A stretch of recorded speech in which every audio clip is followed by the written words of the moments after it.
मंगलायतन विश्वविद्यालय में आपकी एंट्री कैसे हुई और किन सपनों को लेकर आप मंगलायतन विश्वविद्यालय में आए थे?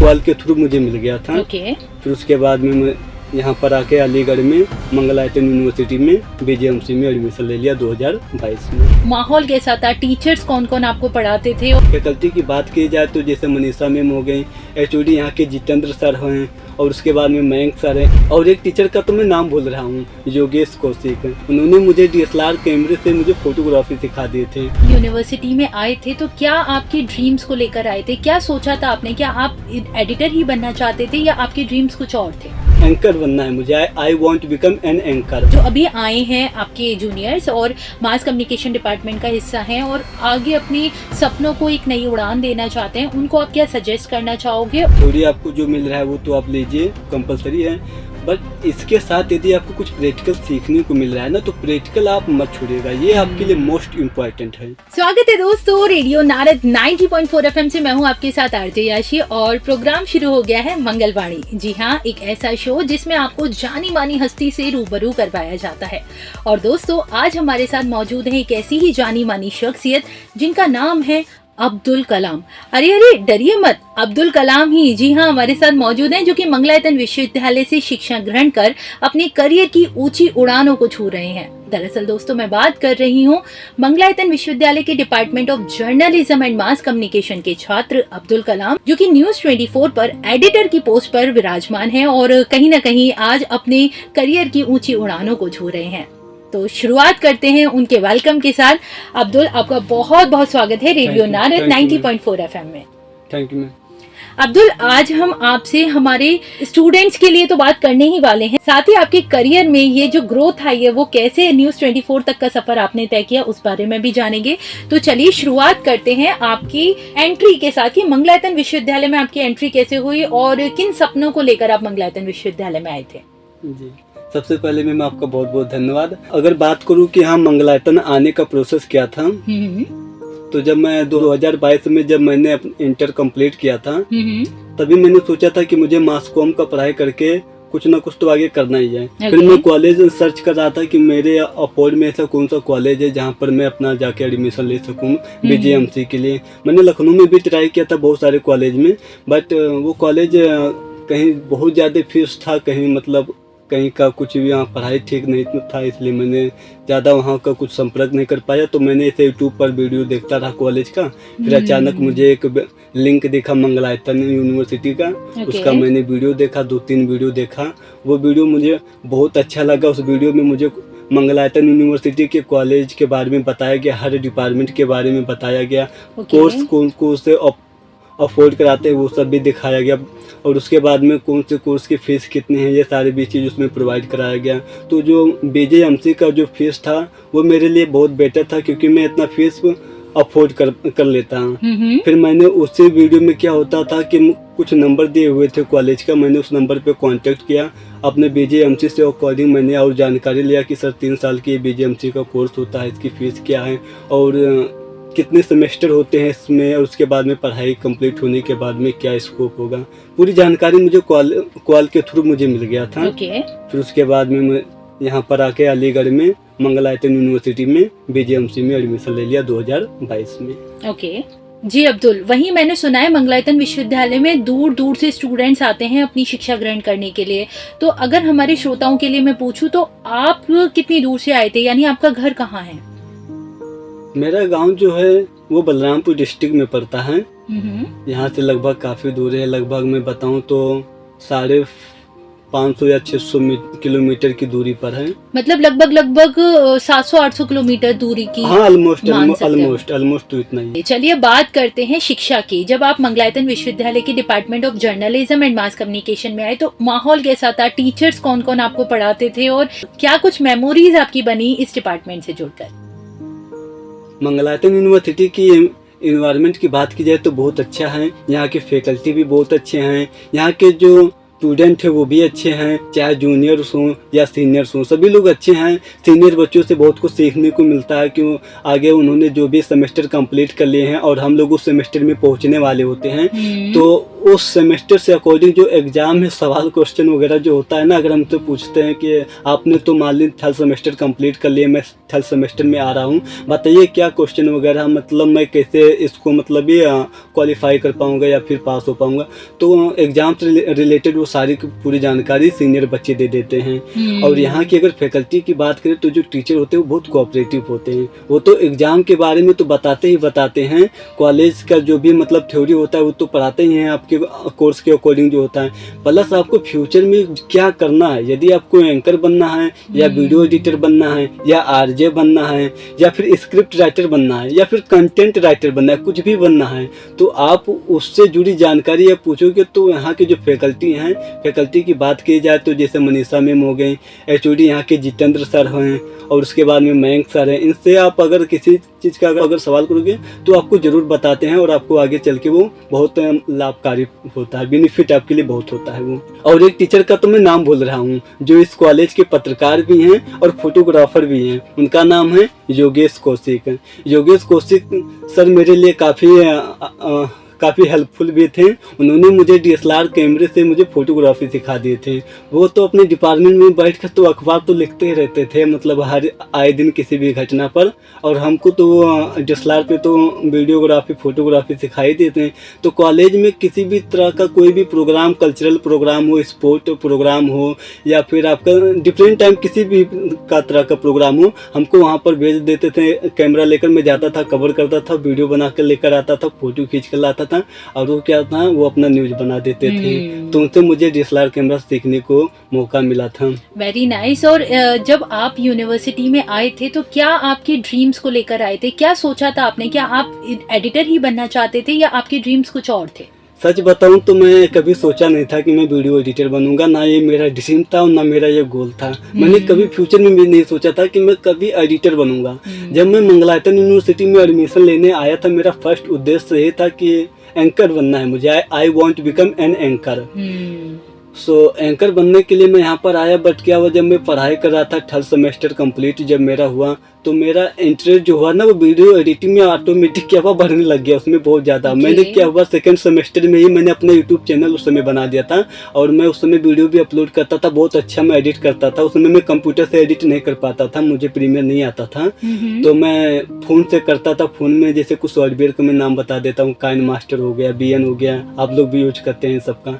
तो उससे मैं एडिट करता था, तो वीडियो को अपलोड करता था। हमारे साथ के जो बच्चे थे बैच के, वो लोग वीडियो देखते थे और फैकल्टी भी देखते थे, तो लोग कहते थे यार अब्दुल तुम वीडियो बहुत अच्छा एडिट करते हो, मतलब क्रिएटिविटी बहुत ले आते हो। जी जी जी। तो फिर तुम मतलब इसमें एंकर क्यों बनना चाहते हो, फिर तुम एक काम करना, एडिटिंग में चले जाओ। एडिटिंग का मतलब चैनल में बहुत स्कोप है, और उस आए दिन मतलब हर चैनल में मतलब एडिटरों की हायरिंग निकलती रहती है।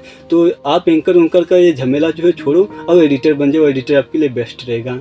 ओके जी, तो फिर आज जो कुछ भी हूँ आपके सामने, जो भी मैं इंटरव्यू दे रहा हूँ, वो एक वीडियो एडिटर के तौर पे यहाँ पर मैं इंटरव्यू दे रहा हूँ। जी अब्दुल, और वाकई में आप हार्ड वर्किंग तो बहुत रहे हो। इवन मैंने भी आपको देखा है, आप बहुत मेहनत करते थे, और इवन जब आपको कोई टारगेट दिया जाता था, कोई काम दिया जाता था, तो आप उसमें दिल जान सबसे लग जाते थे कि वो काम बहुत अच्छा होना चाहिए। तो बहुत अच्छा रहा आपका, और उसी की वजह से कहीं ना कहीं आपने ये मुकाम हासिल किया है। वहीं मैं आपकी थोड़ी मेमोरीज के बारे में जानना चाहूँगी। कोई ऐसी स्पेशल मेमोरी रही हो जो आपके संग साथियों, आपके दोस्तों, आपके क्लासमेट्स के साथ बनी हो और आप हमारे साथ साझा करना चाहें? संग साथी की बात करें तो अब हम 2022 के बैच की स्टूडेंट हम हैं। उस समय ज्यादा बच्चों को एडमिशन नहीं हुआ था, हम लोग 8 बच्चे टोटल थे उस बैच में। तो उन लोगों से मतलब बहुत अच्छी दोस्ती थी, 4 बॉय थे, 4 गर्ल्स थे। किसी का नाम आप शेयर करना चाहोगे? नाम तो मैं जरूर शेयर करूंगा।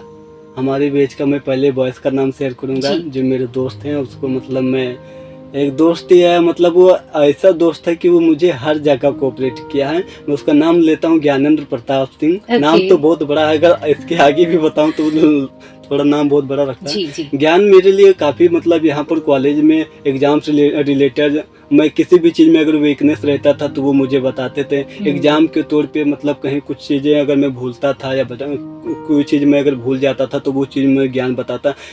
कहीं ना कहीं ज्ञान ने मुझे इस चीज़ में बहुत ज़्यादा कोऑपरेटिव किया। अगर मैं उसको कितना भी अगर मतलब मैं शब्द नहीं है बयां करने के, अगर सच बताऊं तो मेरे लिए बहुत हेल्पफुल थे।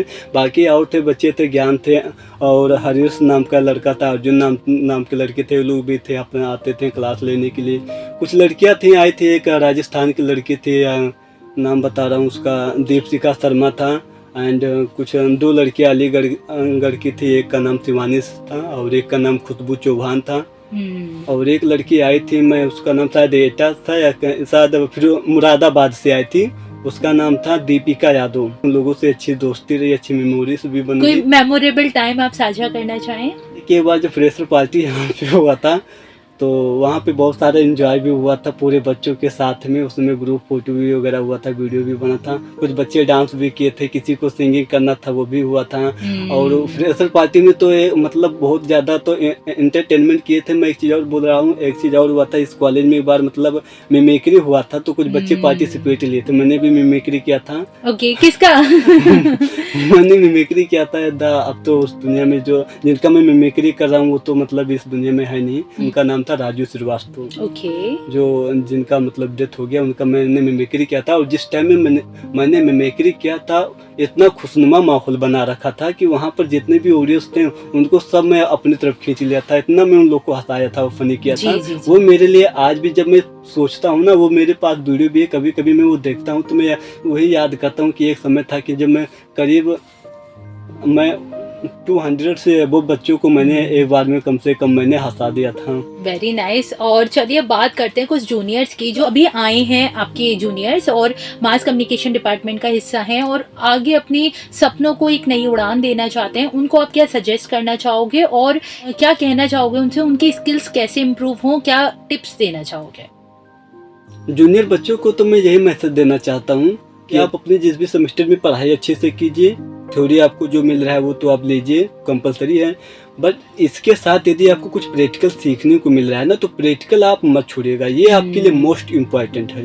होता क्या है कि आप जब 3 इयर्स बाद जब आप इस कोर्स को कंप्लीट करके किसी चैनल में जब जाएंगे जॉब करने के लिए या इंटर्नशिप करने के लिए, तो वहाँ के चैनल वाले आपसे ये नहीं पूछेंगे कि आपको थ्योरी में क्या क्या पढ़ाया गया, आप क्या क्या पढ़ के आए हो। आपसे लोग यही पूछेंगे कि आपको प्रैक्टिकल क्या आता है, आप में स्किल क्या आता है, आपको एंकरिंग आता है, आप मतलब कैमरे के सामने आप मतलब बोल सकते हैं, आपको एंकरिंग कर सकते हैं, क्या आपको एडिटिंग आती है, या फिर मैं कुछ भी एडिटिंग बेसिक है एडवांस आपको एडिटिंग आती है, और या तो फिर आपको कंटेंट राइटर के बारे में पूछ लेंगे कि आपको हिंदी टाइपिंग आती है।